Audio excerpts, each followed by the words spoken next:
Refuse to lose, I'm built to win. Apply myself, I filled it in. No time for the doubt, they counted me out, I'm getting it in. Yeah. No time for no loss, I'm paying the cost, I'm in it to win. Yeah. Refuse, mine it can't be diffused. If you ain't thinking the same, then we playing by different rules. You can't see the vision, we living at different views. Until we complete the mission, keep getting up, never snooze. I walked a mile in my shoes, had the mind of a fool, chasing diamonds and jewels. Trust me, I was confused. Started minding my business and used my mind as a tool. Ended up finding my purpose and found the time to get to it. They told me I couldn't do it, they told me I couldn't make it. They sold it, could never break it. That's sadly mistaken. I need a piece of the pie, I want it so bad I can taste it. They told me like Toby, keep on running toes, they gon' take a few to lose. Built to win, apply myself, I filled it in.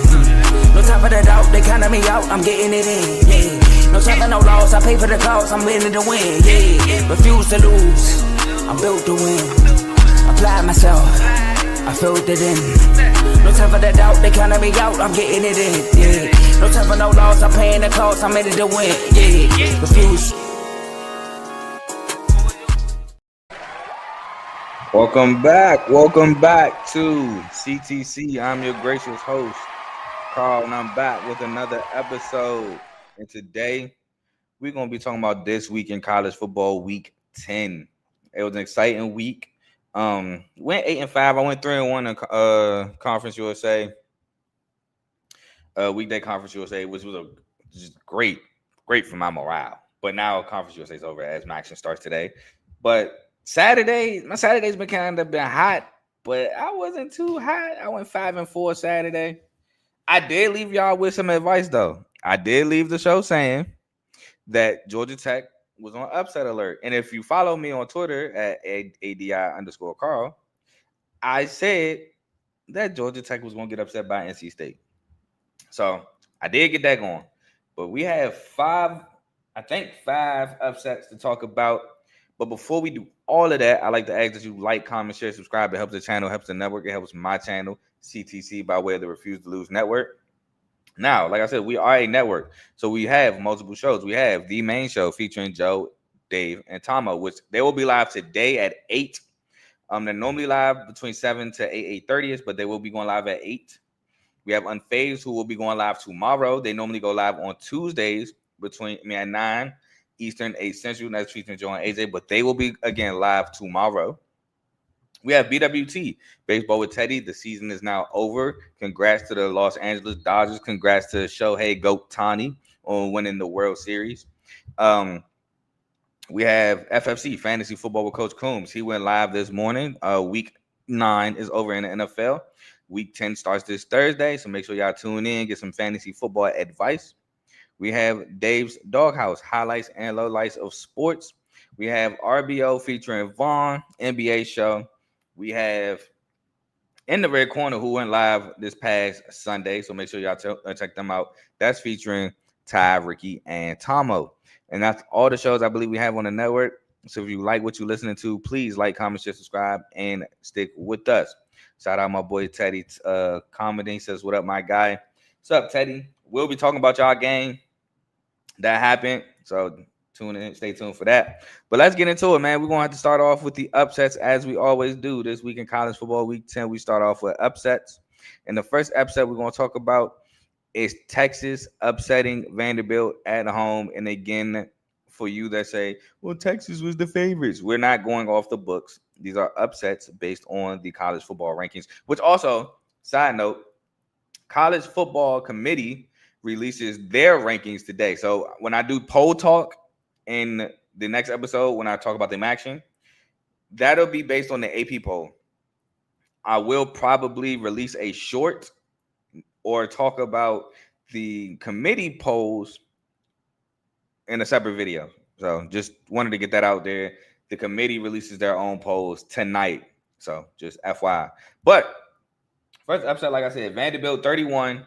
9th ranked Vanderbilt loses to 20th ranked Texas 34-31 on the road. Now, Ryan Wingo got it started early. 75-yard touchdown pass out the gate for Arch Manning. And I will say Arch Manning looked good this game. throws were on time. He missed a couple throws where quarterback isn't, but throws were on time. They were in rhythm.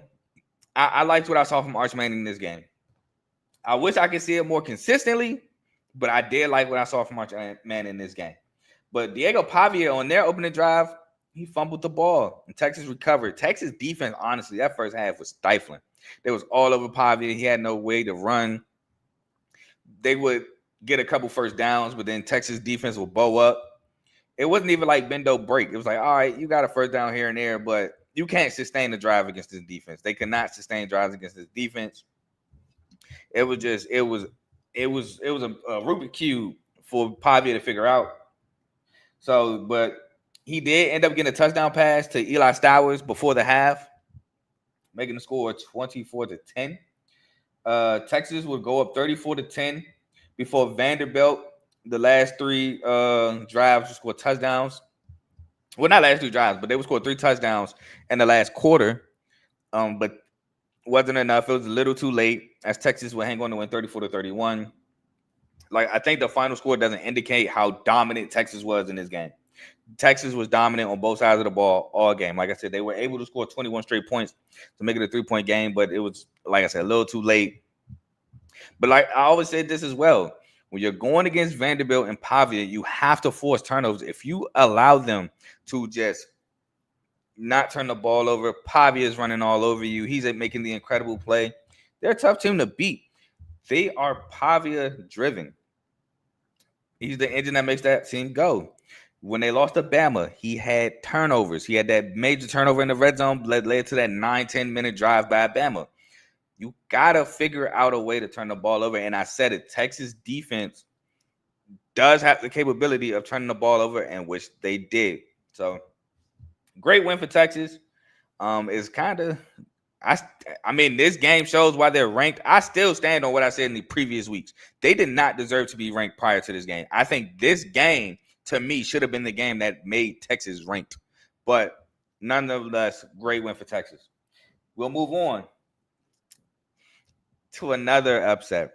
Now, I'll say this. In the preseason, which is crazy, I called both of these losses.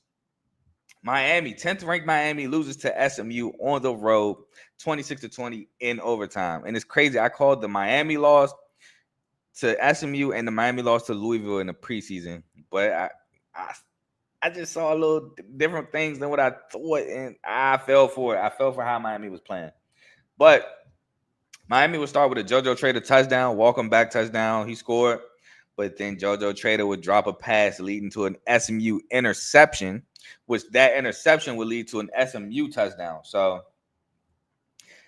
give and take. But then Malachi Toney later on in the half will have a huge punt return, put Miami in touchdown. I would say touchdown range. I mean, I know field goal range, but that should have been touchdown range for that Miami offense. But on 3rd and goal, Carson Beck is late over the middle to I believe that was the tight end. He gets blown up, drops the ball, and it leads to Miami kicking a field goal before the half. I think if Carson Beck was a little earlier, seeing that read, because he was open across the middle. If he was earlier, that's a touchdown. And that was huge, in my opinion, because you had a touchdown because you were only like 2-3 yards away, but you had to settle for a field goal. You're only up 10-7 at the half because of that. I believe SMU will go on to take the lead, I believe, at 14-10 before, by the way, Jordan Hudson, Yak King in this game. But I do want to talk about the end of the game. So SMU did miss a field goal down, I want to say 20-17. That would have tied it. Then Miami gets the ball. They're moving. They're trying to kill the clock. We get down to the last series of events. It's a 1st and 10. They run the ball. They get like 2 yards. 2nd and 8. They throw a screen to Malachi Toney. Now, this play call I don't like. One, because you're passing. Anything can go wrong. The ball get deflected. Malachi Toney could have dropped it or, things like that. Could have got tackled up for a loss. I think against this SMU defense, you just had to run the ball. Secondly, I don't like it. I mean, it also could have been picked. Now, that's highly unlikely, but you put yourself at higher risk of turning the ball over, passing it. But if you're going to pass it, in my opinion, with these guys that you have, with Tony, with Keelan, Marion, Alex Bowman, these guys you got, I want to say CJ Daniels didn't play. I can't remember. I think CJ Daniels actually did play.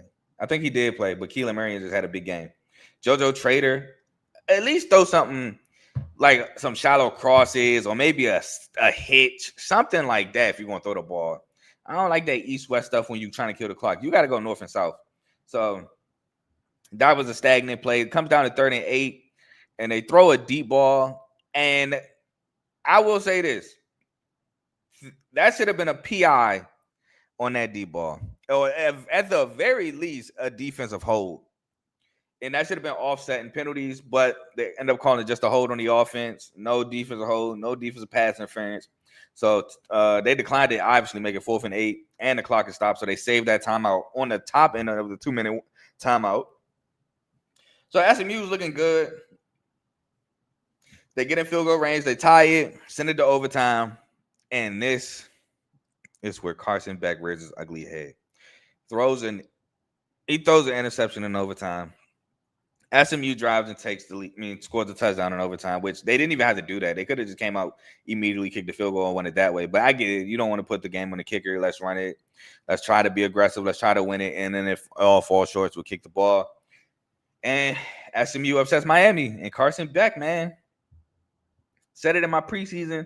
He kind of won me over, but then that Louisville game reared his ugly head. And I'm like, oh, not too fast, huh? I said it. I had Miami going 8-4 because of Carson Beck. I didn't trust Carson Beck. And now it's rearing his ugly head. And now he has 9 interceptions on the year. So, man, it sucks. That now it's like, all right, we got a defense. And our offense is really good. We just don't. Could we have this defense with Cam Ward? And, I mean, now they have potentially ruined a college football shot. They do have a shot in the dark to make the college football players. It's a crazy shot in the dark. It is real low percentage.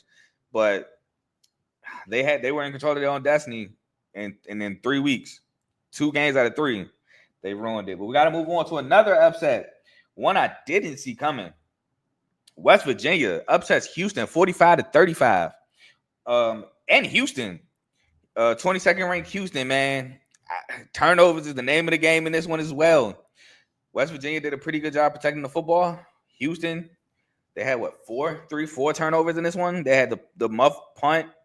They had 2 picks. Yeah, they had 4. And then they had the fumble early in the game that led to a West Virginia Cam Vaughn's touchdown. So just turnovers was the name of the game in this one.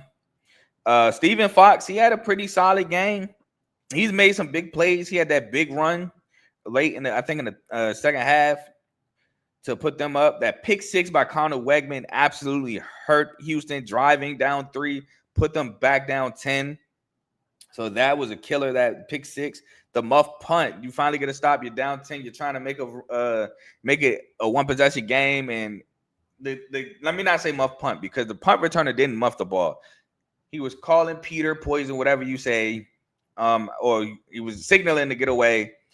A guy is engaged in a block, and the ball just hits his ankle, and West Virginia recovers. So let me not say a muff punt, because that indicates that the punter returner dropped it. There was a muff, not by the punt returner. The ball touched a Houston player engaged in the block. West Virginia jumps on it, and that's the ball game. So late effort ruined by just a fluke special teams play, pretty much. But West Virginia gets a big win, avoids being eliminated from bowling. Houston, probably a Big 12 championship eliminating loss, in my opinion. Losing with now 2 losses in the Big 12. You got BYU on top of the Big 12 undefeated, period, but undefeated in Big 12 play. But they take on Texas Tech this Saturday, so that's a huge game in terms of the Big 12. Texas Tech only has 1 Big 12 loss. Cincinnati took its first Big 12 loss, which we'll talk about literally in 2 games, because technically they were upset 17th over 24th. Let's see. Cincy took a loss. Iowa State's now out of competition. Arizona State, we'll talk about that game. So let me save that. And Utah only has 1 loss, and their 1 loss is BYU. Oh, they have 2. I'm sorry. They have 2 losses. They have BYU and Texas Tech. So that was a Big 12 loss by Houston, because Texas Tech They got the tiebreaker by beating Houston, and BYU is undefeated. So Houston would need help to have a chance. All right, but we'll get into the next one. We'll get into the upset I left y'all with. 8th ranked Georgia Tech loses to NC State on the road, 48-36. Now, my big takeaway from this game, touchdowns over field goals. The first half, Georgia Tech was scoring touchdowns, but they weren't stopping NC State from scoring touchdowns. They both scored on their opening drive. Georgia Tech would then score a touchdown after NC State kicked the field goal, but then NC State would come back down and score another touchdown to go 17-14. There was Georgia Tech would kick a field goal as NC State scored because Georgia Tech was down 14-10. Then Georgia Tech would score a touchdown to go up 17-14. NC State would then respond going up 21-17. Then Georgia Tech would miss a field goal with, I believe, like 30-40 seconds left on the clock in the second quarter. NC State would parlay that into a field goal, going up a whole touchdown. But then Georgia Tech in the third quarter, this is where they lost the game. They would get down to the red zone, down to like the 10, but they would end up settling for field goals. While NC State would take the ball and punch it in. They would score touchdowns. Georgia Tech did that twice. They settled for field goals in situations where they needed touchdowns, while NC State twice got the ball, took it the distance, scoring touchdowns. And that was the difference in the ball game. Georgia Tech settled for too many field goals, not stopping NC State's offense, allowing NC State to score touchdowns. And that's a recipe for disaster in nighttime road environment in Raleigh. So NC State, great W. Defense did a good job, and they did a great job offensively without their star tight end Justin Jolie, who was out with an injury. And we got two more upsets. We got the next upset, 18th ranked Oklahoma upsets 13th ranked Tennessee, 14th ranked Tennessee, 33-27 in Knoxville. How, you might say? The thing I said Joey Aguilar wouldn't do, he did. Joey Aguilar had 2 picks before the half. Joey Aguilar up 7-0, moving into Oklahoma. They were in Oklahoma territory, fumbled the ball. Or Mason Thomas picked it up, took it the distance. He did hurt his hamstring. I believe he did not. I know he got hurt and he didn't return, but I want to say he hurt his hamstring. Didn't return. 2 interceptions. They were in Oklahoma territory as well. They were moving the ball, but they would turn the ball over instead of punching the ball in, allowing Oklahoma to score offset turnovers. So Oklahoma was actually up at halftime. Tennessee would go out of the gates and score 17-16 out of halftime. But, after that, it was just sloppy football, not being able to sustain drives. Oklahoma defense did a really good job in the second half. Tennessee scored out of half and didn't score again until late in the fourth quarter, trying to come back. And then not Deshaun Bishop, he plays with Tennessee. I want to say it was Xavier Robinson. He almost scored by accident. I don't know why he didn't just take a knee, but he ran to the one. He tried to wait as long as he could before Tennessee defenders came up, took a knee. Well, he actually laid down, almost scored, but he ended the game on that. As Tennessee would attempt 2 onside kicks, they would attempt an onside kick, not retrieving it, and going on to win the game. So shout out to Oklahoma. Big road win, definitely a win that they needed. Tennessee, 3 losses on the season, all in the SEC. They lost to Oklahoma, they lost to Bama, and they lost to Georgia. So their SEC championship hopes are all but gone. They should be eliminated from the college football playoff, in my opinion, as well. They're still ranked. I don't see how, but we'll get into that on the next show. Next, the final upset I have for y'all. Yep. And I ain't gonna be too long on this one because this game went exactly how I thought it would. Cincinnati loses on the road to Utah 45-14. And I told y'all what was gonna happen, man. I told y'all Cincinnati's defense was going to get scored on in bunches, and Cincinnati's offense wasn't going to get much going. Cincinnati, like I said, 14 points. They had a touchdown in each half. Other than that, that was it. First half, they had a touchdown. After that, they went missed field goal, fumble, and a pick. Second half, they got a touchdown. Actually caught an interception down 24-14. Was moving, but did not score. They couldn't capitalize, as Utah would then go on to just absolutely score 3 touchdowns 21 unanswered points, including a punt return, and put the game out of reach. And yeah, like I said, I knew Utah was going to put up a bunch of points. And Cincinnati, I never jumped the Kool-Aid on Cincinnati. Cincinnati defense is not that good. They I mean, look at the Kansas game shootout. You look at a lot of games, people are able to put up points. Iowa State game, they were able to rally back in the second half, ended up being 38-31, but that was because Iowa State couldn't capitalize on a lot of stuff themselves. They were messing up. So we'll move on to notable games. The first notable game I have, Navy at North Texas. Now, I did pick Navy to win this game because I thought Navy was going to be able to take advantage of North Texas run defense being one of the worst run defenses in the country. This game didn't go how I thought it would go at all. Why? Because I thought North Texas would be able to put up points because of the athletes on the outside. No, this was a Caleb Hawkins game. His stats are in major performances, but he had 4 touchdowns on the ground for the Mean Green of North Texas, scoring all of their touchdowns. Absolutely insane game for him on the ground. North Texas, they would go out 2 drives, 2 touchdowns to start the game, while Navy's 2 drives resulted in a punt and a fumble. So North Texas went up 14-0 early. UNT would then score 10 points in the second quarter, while Navy would match that, scoring 10. The game was 24-10 at halftime. Navy gets the ball out of half, and they would go on to score, making a one-possession game, 24-17. Excuse me, but just sloppy the rest of the way for Navy. The rest of the game, they went interception, then they went turnover on downs, and then they went interception in the game. So just a sloppy game for Navy, man. But that's what happens. Last year, they were in the same scenario, played against a Notre Dame team, and it was just turnover century for Blake Horvath and the midshipmen. And to be honest, same thing this year. They were 7-0. Big game against North Texas and the American, because if Navy wins this, they remain undefeated in the American, and they put themselves in a prime seat to play for the American championship game. And they have 3 turnovers. So, turnover city again. So, big shout out to North Texas. Big win for them to remain in the fight for the American Athletic Championship game. But Navy, this is a big loss. And for Navy, they get Notre Dame next, which nothing to do with conference, but it's just like, dang, the blows keep adding on. Next, we have Arizona State beating Iowa State 24-19 in the battle of the injury-prone teams. Arizona State is without Jordan Tyson and Sam Levitt. Iowa State without a bunch of guys on the defensive end. Marcus Neal played, though. Marcus Neal had a pick in this game. But shout out to Jeff Sims. His numbers are also on major performances. He broke the Arizona State rushing record for a quarterback in this game, and they needed every single yard. Mateer, he still had a pretty solid game for the Arizona State Sun Devils.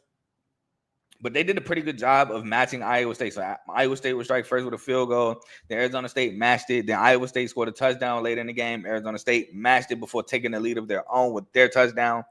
But here's the thing that took I think that Jeff Sims' 88-yard touchdown run, while it still was a one-possession game, that felt like it made it a 3-possession game from how the game was going.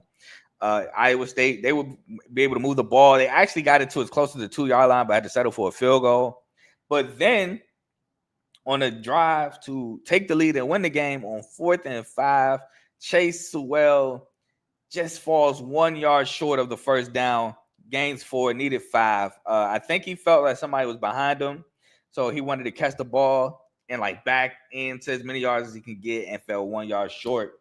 With no timeouts left, Arizona State takes over and wins the ball game 24-19. But Jeff Sims had an amazing day on the ground. Carson Hansen had a pretty solid day on the ground as well. He picked up where he left off last week, but it wasn't enough for the Iowa State Cyclones after they had lost 4 straight due to all those injuries.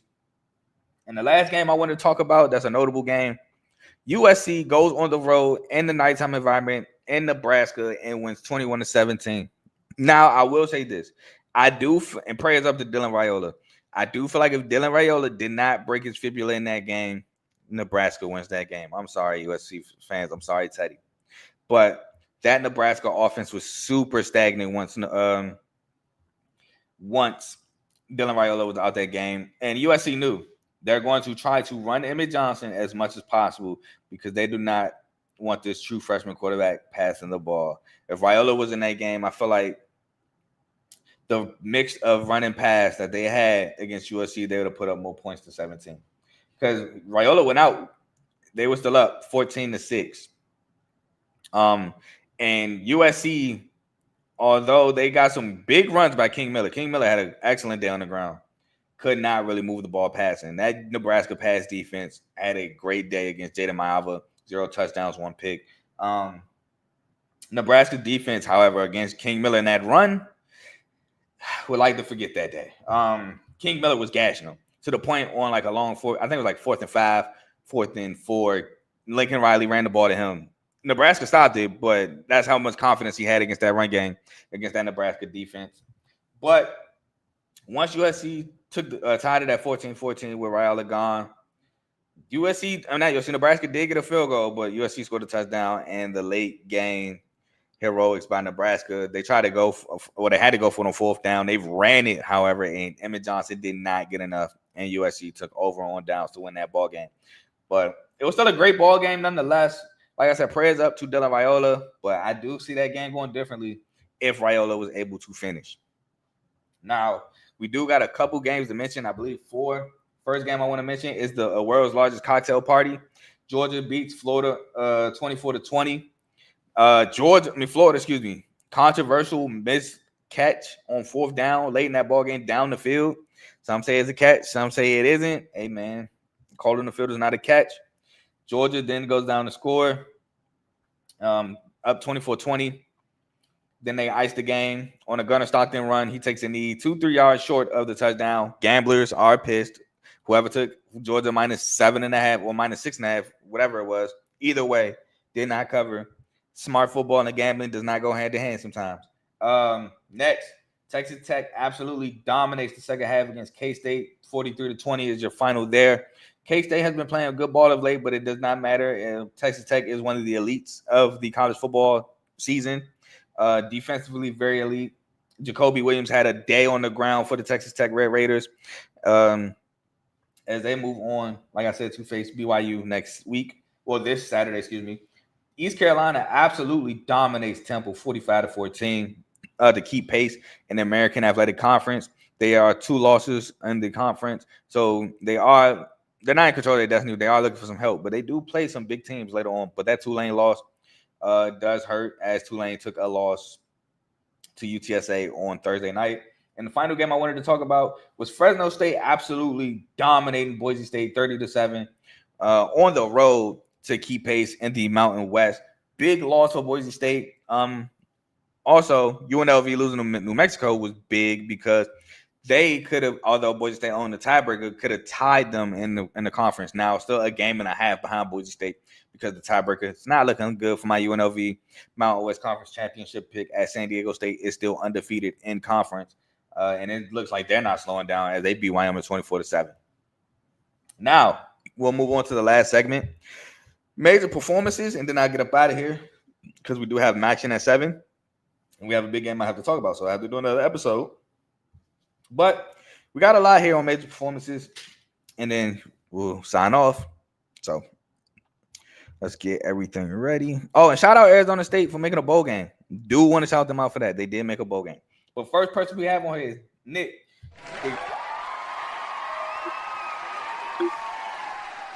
Touchdowns. We have DeAndre Johnson, 131 yards and 2 touchdowns for Jack State as they win. Shamari Lawrence, running back, Missouri State, as they beat FIU. 14 carries, 104 yards, and 2 touchdowns.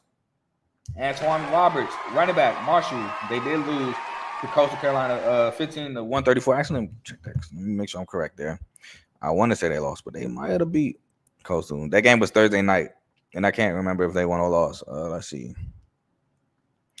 They did lose. That's what I thought, 44-27. All right, cool.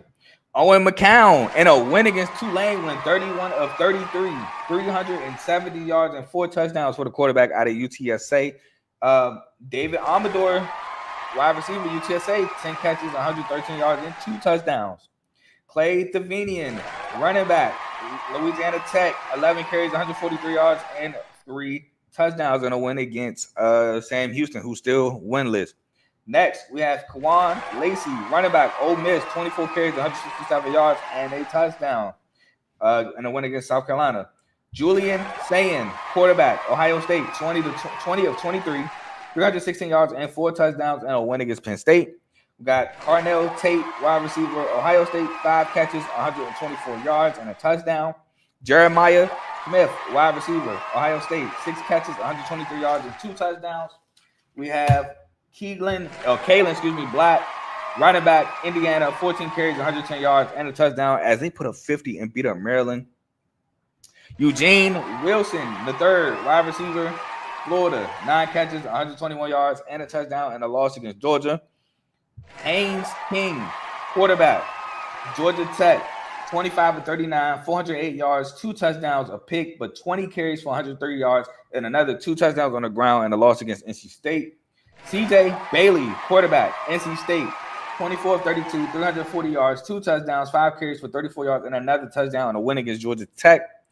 Jaden Scott, running back, NC State, 24 carries, 196 yards, and a touchdown. Eli Stowers, tight end, Vanderbilt, 7 catches, 146 yards, and 2 touchdowns in a win against Texas. In a loss against Texas. Diego Pavia, quarterback, 27 of 38, 365, 3 touchdowns, 14 carries, 43 yards, and a touchdown and a fumble for Vanderbilt. Arch Manning, quarterback, Texas, 25 of 33, 328, and 3 touchdowns for the first time major performer, Arch Manning. Shout out to him. Jordan Hudson, receiver, SMU, 11 catches, 136 yards. Jeremiah Love, running back, Notre Dame, 17 carries, 136 yards, and 2 touchdowns for the running back in a win against Boston College. Jacoby Williams, running back, Texas Tech, 17 carries, 135 yards, and a touchdown. Xavier Robinson, running back, Oklahoma, 16 carries, 115 yards, and a touchdown. Jamori Taylor, running back, Virginia, 21 carries, 105 yards, and 2 touchdowns for the running back in a win against Cal. Shout out to Cam Robinson on that pick 6. Probably should have taken a knee, but hey, gamblers are pissed at him too. Isaac Brown, running back, Louisville, 16 carries, 130 yards, and a touchdown. He did get hurt in the fourth quarter with a bad walk as he was leaving the game, so prayers up to Isaac Brown. Kewan Brown, running back, Louisville, 12 carries, 94 yards, and 2 touchdowns for the running back in a win against Virginia Tech. Cyrus Allen, receiver, Cincinnati, 2 catches, 133 yards, and a touchdown. Ryan Davis, receiver, Utah, 8 catches, 132 yards, and a touchdown. Jordan Marshall, running back, Michigan, 25 carries and 185 yards and 3 touchdowns in the win against Purdue. Amari Thomas, receiver, Houston, 10 catches, 99 yards, and 3 touchdowns. King Miller, running back, USC, 18 carries, 129 yards, and a touchdown. Emmett Johnson, running back, Nebraska, 29 carries, 155 yards, and a touchdown. Antonio Williams, receiver, Clemson, 10 catches, 142 yards, and a touchdown, and a loss against Duke. Cooper Bearcat, receiver, Duke, 6 catches, 127 yards, and a touchdown. Caleb Hawkins, running back, North Texas. He had 33 carries, 197 yards, and 4 touchdowns. Jeff Sims, quarterback, Arizona State, 13 of 24, 177 yards, touchdown, interception, 29 carries, 228 yards, and 2 more touchdowns on the ground. Yannick Smith, receiver, ECU, 5 catches, 100 yards, and 2 touchdowns. And the last one is Danny Sedero, receiver, San Jose State, 7 catches, 215 yards, and 2 touchdowns, and a win over Hawaii. That has been this week in college football, week 10. Hopefully, y'all enjoyed that week. We will be starting a new week 11 tonight with week 11 Maction. I love Maction. Can't wait. We got a great game tonight, but I got to save it. I will be back around between 6:15, 6:30 to talk about the 4 games we got for Maction this week. So until then, y'all enjoy whatever y'all got going on. But I'll be back. I'm gone. Peace.